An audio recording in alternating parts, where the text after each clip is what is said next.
En la unidad 3 vamos a centrar el recorrido de la Argentina 2 en el orden político.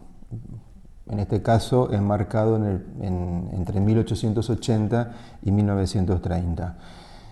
A diferencia de la unidad anterior, aquí hay más precisión de por qué definir estas fechas de inicio y de cierre.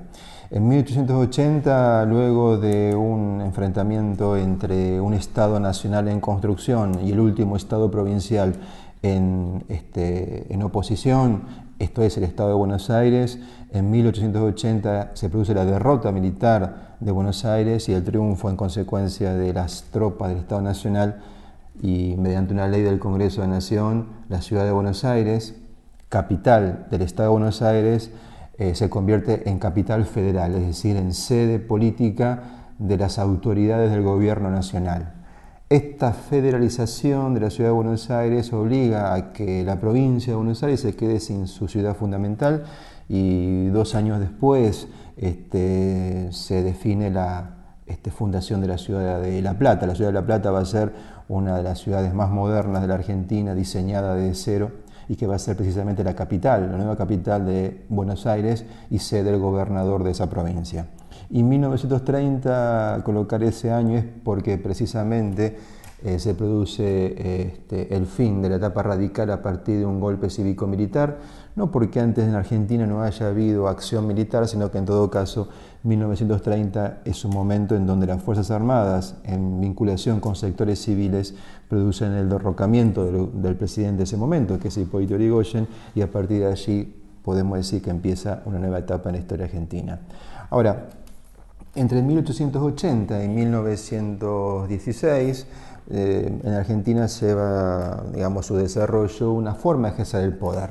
Esa forma de ejercer el poder tiene un nombre propio, que es el régimen oligárquico, también denominado régimen conservador o dominación oligárquica, y que bajo esa expresión podemos sintetizar que es el gobierno llevado a cabo por distintos sectores conservadores que gobernaron la Argentina en ese periodo.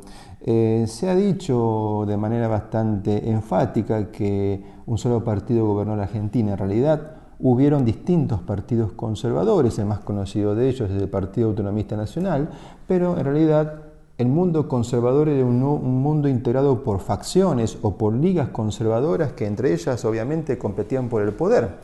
Tal es así que la competencia por el poder da cuenta de que las elecciones en el mundo conservador eran fundamentales, eran claves. Como precisamente hay que dirimir quién gana y quién pierde, esto es quién manda y quién obedece, a nivel nacional y a nivel provincial hay permanente competencia electoral. Por lo tanto, las elecciones fueron constantes.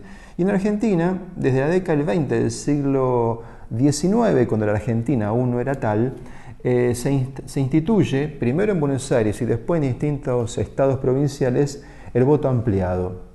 Voto ampliado que implica que todos los hombres libres, mayores, argentinos o nacionalizados podían votar. Esto es una práctica que en Argentina se desarrolla desde los años 20 del siglo XIX y va a recorrer esta práctica todo el resto del siglo XIX y principios del siglo XX. Por lo tanto, esto da a entender que los partidos de notables, los partidos conservadores, que buscaban entre sí construir alianzas para competir a nivel nacional y a nivel de las provincias también competir, son formas institucionales de organizar a los sectores conservadores en la competencia por el poder. De todas maneras, no van a ser estos los únicos partidos vigentes.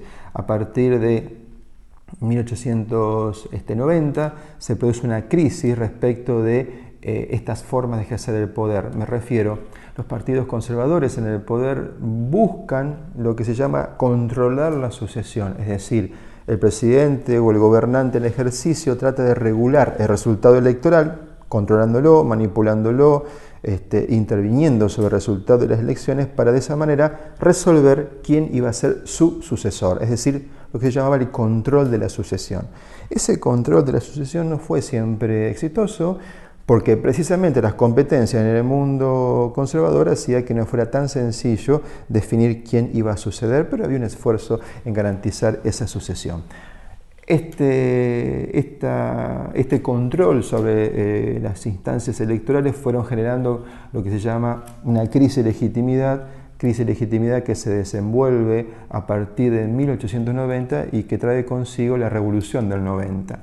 En el marco de la Revolución del 90 surge no solamente una oposición al partido gobernante que lleva como consecuencia la renuncia del presidente Juárez Celman, ¿no es cierto? Pero a partir de esa revolución surgen nuevos partidos, la Unión Cívica Radical en 1891 y el Partido Socialista en 1896.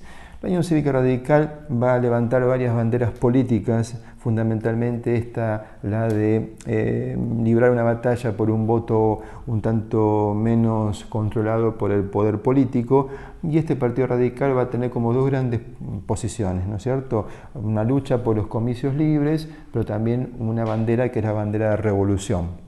La revolución política que implicó el uso de las armas. El uso de las armas en la política en el siglo XIX en Argentina no era una cosa extraña, al contrario, era una práctica bastante usual, y esto llevó a que el radicalismo intentara plasmar las revoluciones en dos momentos, en 1893 y en 1905. En ambas ocasiones el radicalismo a estas experiencias revolucionarias finalmente son fracasadas, pero exponen en primer lugar algo que es significativo en la historia política. Esto es cómo hacer política a través de la violencia, o dicho de otra manera, cómo la revolución es una forma de hacer política. Entonces, esta crisis de legitimidad que da origen a acciones contestatarias de partidos políticos tiene otro elemento. Así como en el mundo rural hubieron transformaciones, como planteamos en la unidad número 2, a partir del fenómeno inmigratorio, transformaciones significativas también se dan en el mundo urbano. ¿Por qué? Porque las ciudades también son receptoras de inmigrantes, y son receptoras no solamente de inmigrantes que vienen a incrementar el mercado laboral, sino que también son, digamos, un actor que implica un crecimiento demográfico de las ciudades, ¿no? El mundo urbano es un mundo que también tiene en su interior unidades de producción, fundamentalmente vinculados a reparación de ferrocarriles, frigoríficos y un gran fenómeno que es la expansión arquitectónica de las ciudades, el crecimiento urbano, el crecimiento ecológico de las ciudades. No solamente de la ciudad de Buenos Aires, sino de muchas ciudades capitales de provincia o ciudades nuevas que se desarrollan muy rápidamente, como el caso de Rosario en Santa Fe, que implican un crecimiento de la actividad arquitectónica y de la construcción material de las ciudades. Esto da como origen una fuerte presencia obrera, no necesariamente un obrero industrial, sino un obrero vinculado al crecimiento de las infraestructuras urbanas, pero que son obreros que tienen participación política, que se organizan, que tienen actividades de reunión, imprimen periódicos, participan de las movilizaciones y que se agrupan dentro del campo de las izquierdas en tres posiciones: el anarquismo, el socialismo y el sindicalismo revolucionario.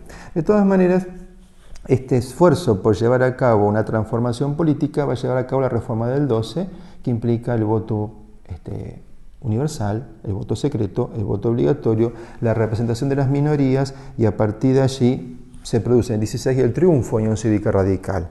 La Unión Cívica Radical va a llevar a cabo un predominio electoral entre el 16 y el 30, inaugurando un nuevo abanico de problemas, cómo pasar de ser oposición, como el radicalismo, a ser oficialismo, y cómo en el interior del radicalismo conviven distintas facciones radicales. Así como en el mundo conservador había distintas facciones conservadoras, en el mundo radical no existe un solo radicalismo, sino que conviven distintos radicalismos, y esto se va a ver a nivel nacional y a nivel provincial, y cómo la tensión entre ambos radicalismos de distintos rangos va a ser una característica sustancial.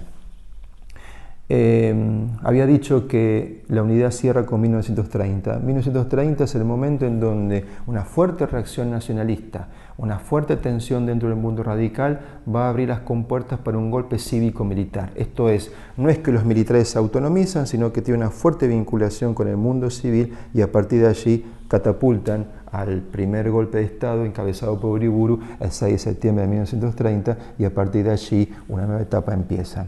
Bueno, como en unidades anteriores, en el aula virtual van a encontrar distintos recursos digitales para de esa manera recorrer los contenidos de esta unidad que van a poder disponer ustedes, y con una serie de guías van a poder resolver los principales núcleos de esta unidad. Muchas gracias.